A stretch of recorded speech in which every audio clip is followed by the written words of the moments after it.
There is a close connection between whether or not we assume that people behave rationally and most people's attitudes about the appropriateness of particular forms of governmental regulations and expenditures.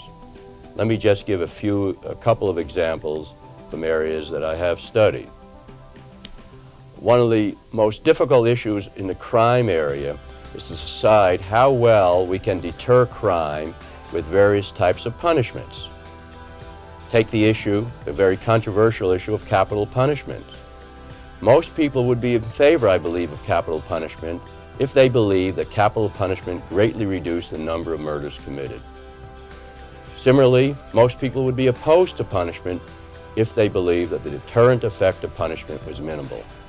So again, the effect of capital punishment on people's behavior, the rationality, so to speak, of their response to the prospects of such punishment is crucial in evaluating these policies.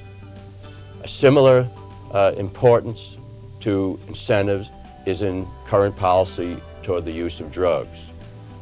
If people were convinced that users of drugs entered into the use of drugs rather fully aware of the potential adverse consequences of these drugs, then I believe that most people would be in favor of greatly increased legalized access to drugs. On the other hand, if we believe that people who became addicts did so in an irrational response to various stresses or other difficulties in their life, then the case for legalizing drugs would be much weaker. And this is true in many other areas. There is an intimate relation between the rationality or lack of rationality of behavior and the evaluation of various governmental programs.